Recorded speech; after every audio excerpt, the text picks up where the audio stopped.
190 দেখো কি আছে, 190 আছে ভ্যাকেশন অফ সিট। পার্লামেন্টে মেম্বার, এই এটা তো স্টেট লেজিসলেচার বলছি, স্টেট লেজিসলেচারের সিট কি করে ভ্যাকেন্ট হতে পারে? তো ভ্যাকেন্ট হওয়ার অনেক কারণ রয়েছে। যদি কারো ডেথ হয়ে যায়, 1 নম্বর। যদি কেউ ডুয়াল মেম্বারশিপ নেয়, তার মানে কি যে সমস্ত স্টেটে এসএলএ এবং এসএলসি দুটোই রয়েছে, যদি কোনো ব্যক্তি এসএলএ এবং এসএলসি দুটো পোস্ট হোল্ড করে একসাথে, তো যদিও এর একটা নির্দিষ্ট আছে যেটা করা যায় না, কিন্তু এরকম কিছু ব্যক্তি ধরো কি এসএলএ তো মেম্বার, পরবর্তীকালে এসএলসি তেও গেছে, তো এরকম কোনো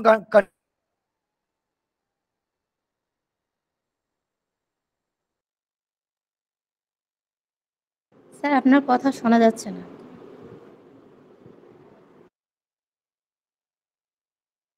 মিউট হয়ে গিয়েছে। মিউট ছিল। হ্যাঁ স্যার, একটু মিউট হয়ে গেছে। হ্যাঁ, তাহলে তাহলে ডেথ ছিল, death, dual membership, unsound mind যদি হয় তাহলে সেক্ষেত্রে হতে পারে। কনজিকিউটিভ 60 ডেজ যদি অ্যাবসেন্ট থাকে তাহলে সেক্ষেত্রে ভ্যাকেন্ট হতে পারে উইথাউট এনি নোটিস। যদি স্পিকারকে কোনো নোটিস না দিয়ে কনজিকিউটিভ 60 ডেজ অ্যাবসেন্ট থাকে তাহলে তার মেম্বারশিপ খারিজ হয়ে যাবে। বোঝা গেছে নাকি? দেখো 190,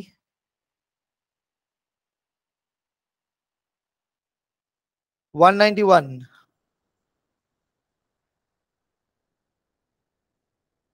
কি আছে? 191 আছে ডিসকোয়ালিফিকেশন।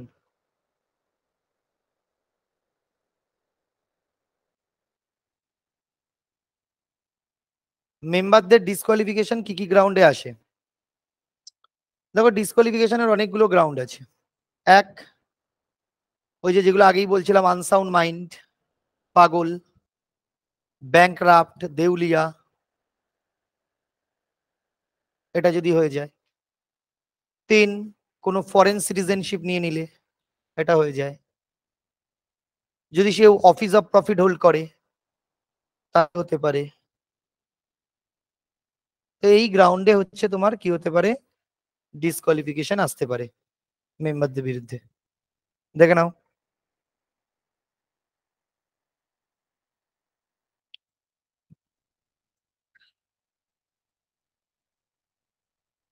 হয়েছে?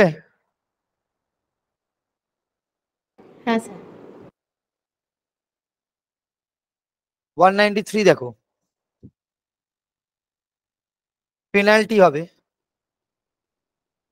পেনাল্টি ইম্পোস্ট হয়ে যাবে যে কোনো ব্যক্তির ওপর যদি সে ওথ অ্যান্ড অ্যাফার্মেশন না মানে, শপথ বাক্য না নিয়ে যদি হাউসে ঢোকে, তবে তার উপর পেনাল্টি চার্জ করা হবে। কি পেনাল্টি? 500 rupees per day. যে কদিন সে সেশন অ্যাটেন্ড করবে প্রত্যেক দিনের বেসিসে 500 রুপিস চার্জ হবে। শুধু তাই নয়, পার্লামেন্টে ভোটাভুটিতে অংশগ্রহণ করতে পারবে না, কোনো বিতর্ক সভায় অংশগ্রহণ করতে পারবে না। এটা 193।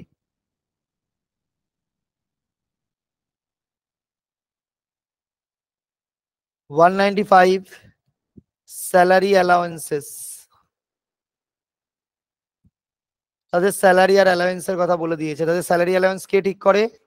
যে এই তোমার এমএলএ দের, এটা তো এমএলএ পড়ছি, এমএলএ দের স্যালারি অ্যালাউন্স কে ঠিক করবে? State legislature. স্টেট লেজিসলেচার ঠিক করবে যে তারা কত স্যালারি আর অ্যালাউন্স পাবে, এটা মাথায় রাখতে হবে। এবার 196 এ কিভাবে বিল ইন্ট্রোডাকশন হয়? বিল কিভাবে ইন্ট্রোডাকশন হয়? একটা বিল, সেটা এসএলএ তে উঠতে পারে, এসএলসি তে উঠতে পারে। যে হাউসে উঠবে, যদি সেটা বাইক্যামেরাল স্ট্রাকচার হয় তাহলে এসএলএ তে উঠলো বা এসএলসি তে উঠলো, যে হাউসে উঠুক না কেন, তারপরে সেটা সেকেন্ড হাউসে যাবে। তাহলে এক্ষেত্রে যদি এসএলএ ফার্স্ট হাউস হয় তাহলে এসএলসি হবে সেকেন্ড হাউস, আর এক্ষেত্রে এসএলসি যদি সেকেন্ড হাউস হয়, মানে আর এসএলসি যদি ফার্স্ট হাউস হয়, তাহলে এখানে এসএলএ হবে সেকেন্ড হাউস। এইভাবে বিল যাবে এবং দুটো হাউসেই ইন্ডিভিজুয়ালি পাস করাতে হবে। আলটিমেট এখানে গভর্নর সাইন করবে, the bills becomes an act. বোঝা গেছে নাকি? দেখো বিল কিভাবে ইন্ট্রোডাকশন হচ্ছে।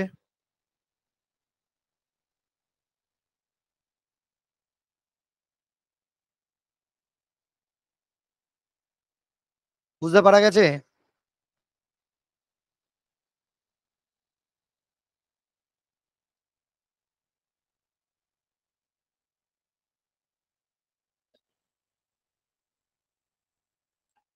কোনো ডাউট থাকলে বলো, তাহলে এগোবো, নেক্সট আর্টিকেলে যাব। আচ্ছা নেক্সট। ঠিক আছে, বলতে হবে তো, নাহলে বুঝবো কি করে। 197 এর রেস্ট্রিকশন রয়েছে, বিল ইন্ট্রোডাকশনের ক্ষেত্রে কিছু রেস্ট্রিকশন রয়েছে। কাদের? এসএলসি রেস্ট্রিকশন রয়েছে। তার মানে কি, যদি কোনো বিল এসএলএ তে ওঠে, এসএলএ কাকে ফরওয়ার্ড করবে? এসএলসি কে ফরওয়ার্ড করবে। এসএলসি ম্যাক্সিমাম কোনো বিল অ্যাট ফার্স্ট ইনস্ট্যান্সে 3 মাস আটকে রাখতে পারে, তারপরে বিলটা অটোমেটিক এসএলএ তে আসবে, ফার্দার পাঠাবে, ফার্দার 1 মাস যদি আটকে রেখে দেয় দ্য বিলস, তখন কি হয়ে যাবে? Automatically become an act. তার মানে এটা রেস্ট্রিকশন, যে তার মানে এসএলসি ম্যাক্সিমাম 4 মান্থ অব্দি বিলকে আটকা রাখতে পারে, মানে অ্যাকচুয়ালি 4 মান্থ অব্দি ডিলে করতে পারে। আদারওয়াইজ কোনো বিলকে খারিজ করতে বা ক্যান্সেল করতে পারে না এসএলসি, যেটা রাজ্যসভা পারে। লোকসভা থেকে পাঠানো বিল রাজ্যসভাতে পাস হতেই হবে।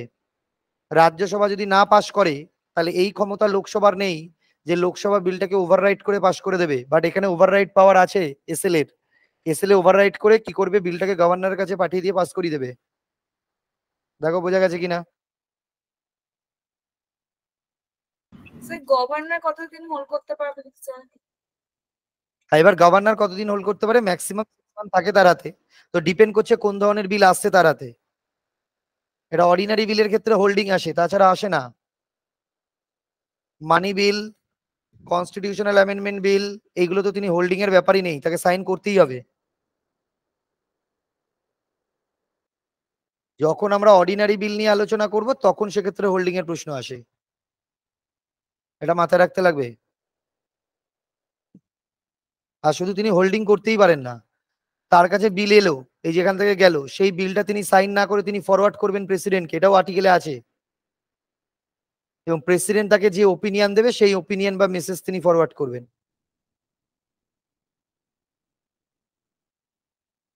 তাহলে এখানে এক্সট্রা পাওয়ার আছে। যেমন প্রেসিডেন্টের ক্ষেত্রে আমরা কি বলেছিলাম? প্রেসিডেন্ট কোনো বিলে অ্যাসেন্ট দিতে পারে, সম্মতি, অ্যাসেন্ট দিয়ে দিল। কোনো বিলকে তিনি কি করলেন? রিটার্ন করে দিলেন, মানে সাসপেন্সিভ ভেটো দিলেন। কোনো বিলকে আটকে রেখে দিলেন, মানে পকেট ভেটো ইউজ করলেন। কোনো বিলকে খারিজ করে দিলেন, মানে অ্যাবসলিউট ভেটো দিয়ে দিলেন। তো এই তিনটে পাওয়ার গভর্নরেরও আছে। গভর্নরের এক্সট্রা পাওয়ার কি? He can preserve the bill for the consideration of the president. এটা এক্সট্রা পাওয়ার, যে governor can preserve the bill for the consideration of the প্রেসিডেন্টের জন্য এটা করতে পারে। বাস, এই হচ্ছে পার্থক্য। দেখো বোঝা গেছে কিনা।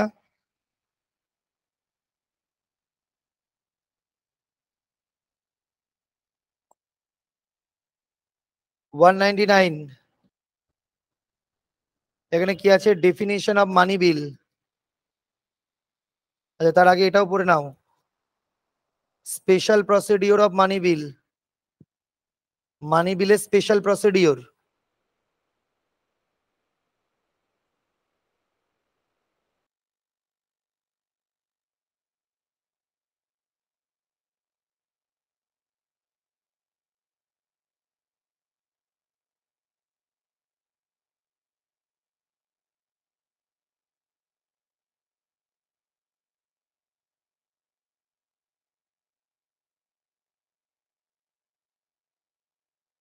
স্যার আওয়াজ শোনা যাচ্ছে না।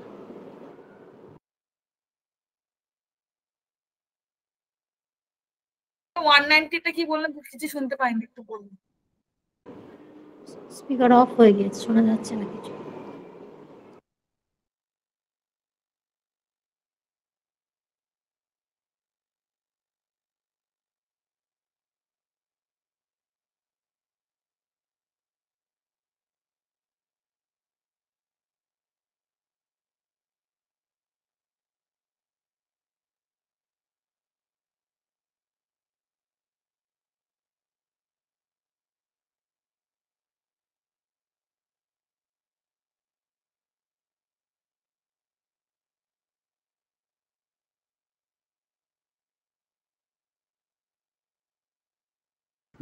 শুনতে পাচ্ছ এবার? হ্যাঁ স্যার। হ্যাঁ স্যার, হ্যাঁ, স্যার। 190টা একবার বলবেন, কিছু শোনা যায়নি। কোনটা? 190। 198 এটা বললাম, এটা স্পেশাল প্রসিডিওর অফ মানি বিল।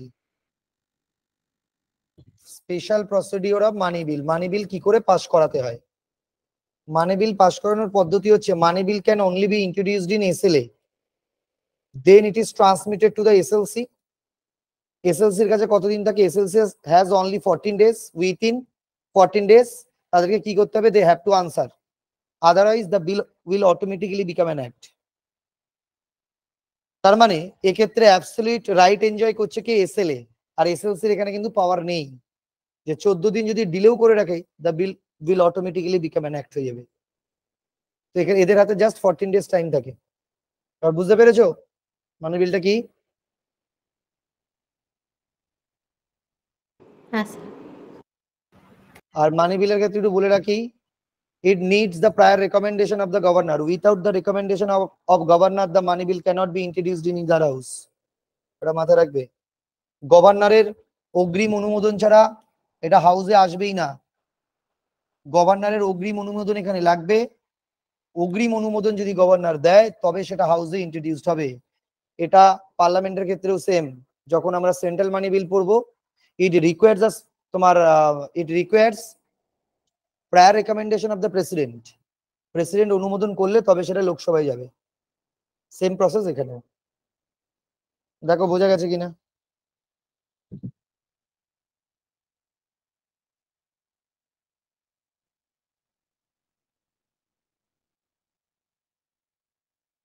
হ্যাঁ স্যার, বোঝা গিয়েছে। চলো নেক্সট আসি। ডেফিনিশন অফ মানি বিল হলো 199 এ। 200 এ রয়েছে অ্যাসেন্ট টু দা বিল। এই যে অ্যাসেন্ট দিচ্ছে মানে কি? সম্মতি প্রদান করছে বিলে। কে অ্যাসেন্ট টু দা বিল? সম্মতি দেওয়া বিলে কে দিচ্ছে? গভর্নর। কোনো বিল গভর্নরের কাছে আসলে গভর্নর কি করতে পারে? গভর্নরের কাছে কি কি অপশন থাকে? 4টে। কি কি? তিনি বিলটাকে পাস করিয়ে দিতে পারেন, তিনি বিলটাকে ক্যান্সেল করতে পারেন, তিনি বিলটাকে হোল্ড করতে পারেন, তিনি বিলটাকে রিটার্ন করতে পারেন। এই 4টে অপশন। এক্সট্রা কি করতে পারেন? তিনি বিলটাকে রিজার্ভ করতে পারেন। তার জন্য প্রেসিডেন্টের জন্য রিজার্ভ করে রাখতে পারেন। এটাকে আমরা বলছি অ্যাসেন্ট টু দ্য বিল। এটা মাথায় রাখবে, এটাই হচ্ছে ভেটো পাওয়ার অফ গভর্নর। এটা লেখা নেই কিন্তু কোনো জায়গায়। This is the veto power of governor.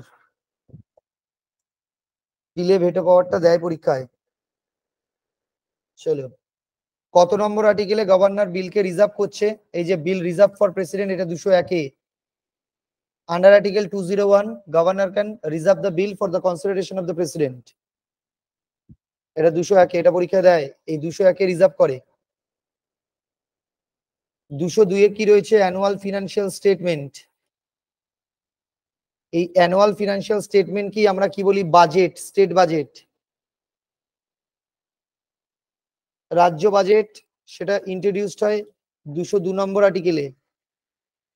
এটা মাথায় রাখবে। হয়ে গেলে বলবে।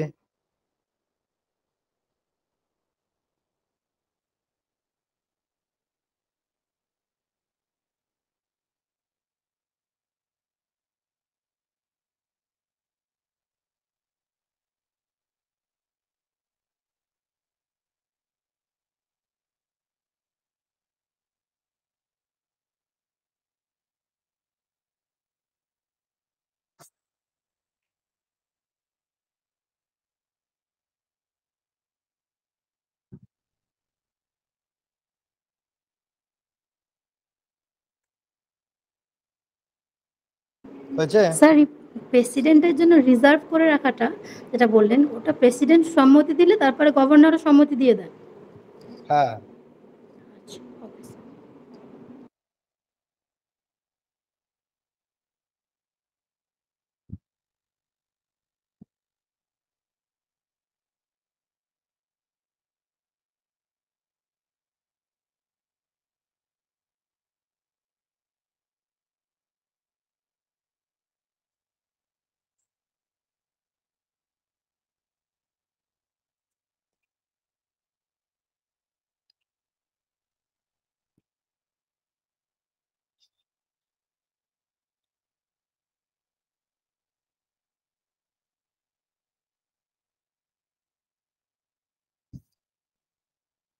হলে বলবে।